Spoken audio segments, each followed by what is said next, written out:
Welcome back to the channel, y'all. Yes, my camera is off. I've seen this video on social media, so I already watched it. So I'm gonna let y'all watch it while I go edit my other videos on my other monitor.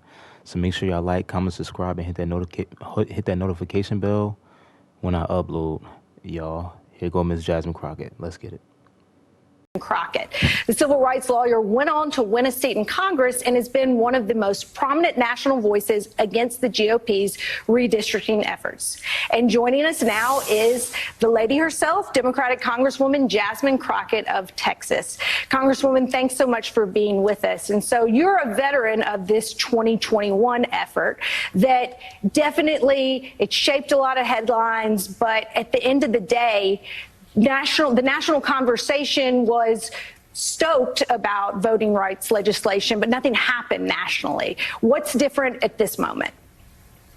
Yeah, so thank you for talking about what happened in 2021. I was listening in as you were talking to the Rev, and you mentioned the John Lewis Voting Rights Advancement Act, as well as we were fighting to get the Freedom to Vote Act passed. Ultimately, obviously, this was a decision that came down to whether or not Congress was going to do so. But at the end of the day, the story that most people don't talk about is the fact that this terrible voter suppression bill actually got a little better. Did it get good? Absolutely not. But they absolutely wanted to take away souls to the polls. There was a benefit to shining a light on what it was that they were trying to do in the dark in Texas. So unfortunately, we've seen our numbers fall now that they have these voter restrictions in place.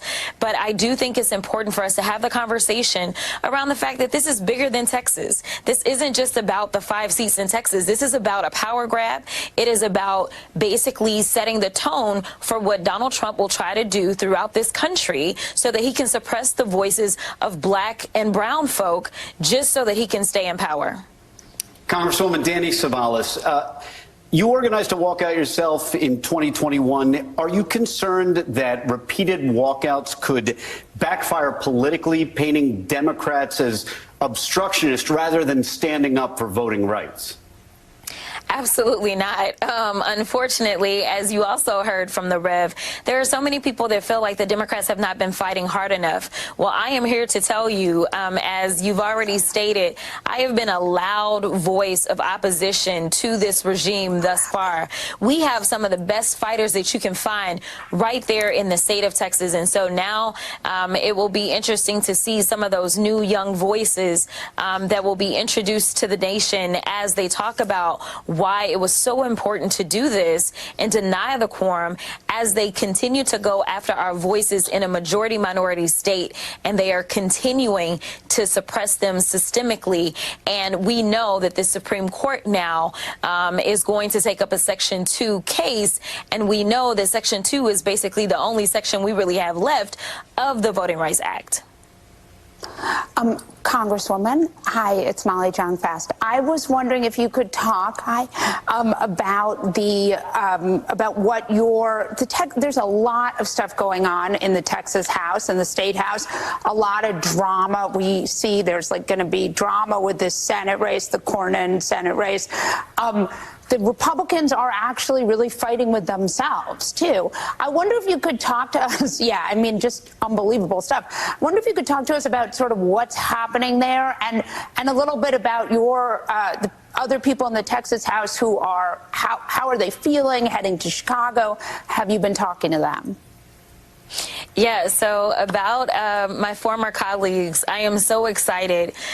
They worked really hard, and unfortunately, it is so clear, just like the Republicans on the federal level, they are not interested in doing what's right. They are interested in serving one person, and that's Donald Trump. Unfortunately, they could care less what their constituents say. We know that they had all of these town halls, and I'm calling them town halls because they didn't have the bill, and we know that the vast majority of the people that came out said, don't do this. And then we know that they only had one hearing on the bill, and the vast majority of the people, over 400, registered to testify against this bill, and they only had 48 hours notice to come during a business day to get to Austin and to testify, but they showed up anyway.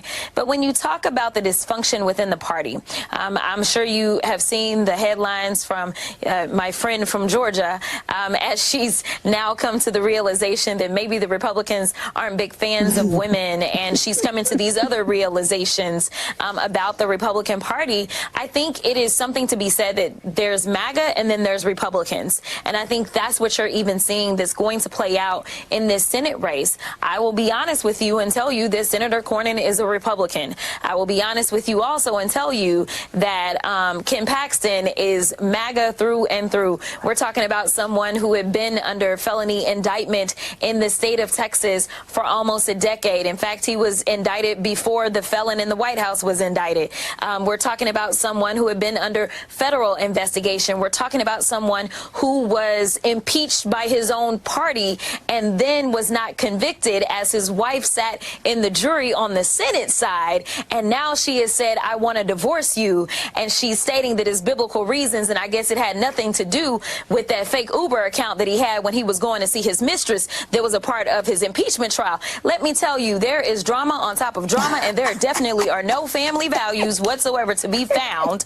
And now we know that this same attorney general has decided that he wants to threaten these lawmakers because they are the real criminals in the state of Texas, not the guy who should be behind bars, but the lawmakers who have decided that in a majority minority state, they should have districts that are reflective of the people so that they can actually be in alignment with our Constitution, because that's exactly what the 15th Amendment was about.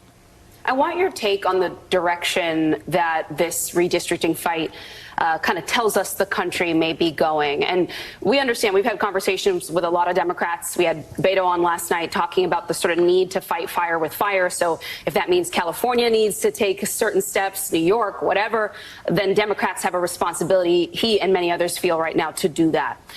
But big picture for our country, if Texas goes this way, other Republican-led states try to copy them, and then Democrats run and do their own gerrymanders, where do we land as a country, given just the cultural and political polarization that we already have? If people's representation is taken from them in this way, where do we all end up, you think? Yeah, I don't know where we're going, but right now, all I know is that we've got to do everything that we can to save this country, because right now it feels like we're going to hell, and it doesn't seem like we have a way back.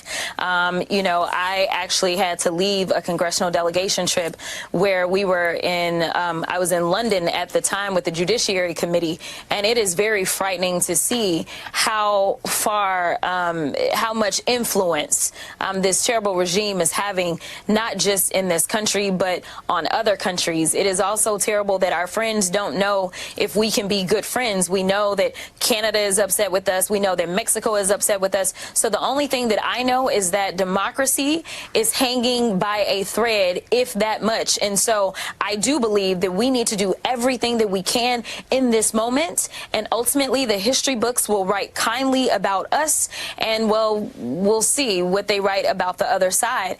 Ultimately, where we go is a matter of Democrats at the heart of who we are.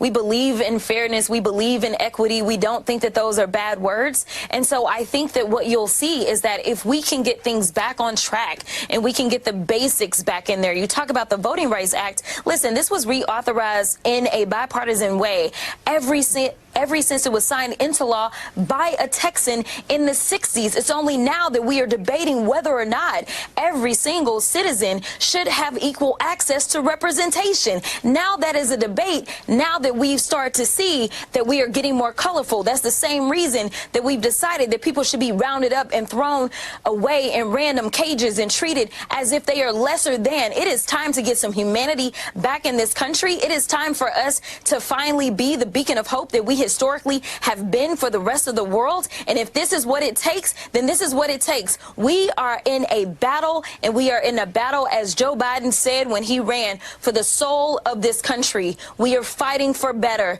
And ultimately, once we get the adults in the room to fix everything, as Democrats typically do, then that is when we will hopefully get some guardrails around our democracy and fix the system once and for all.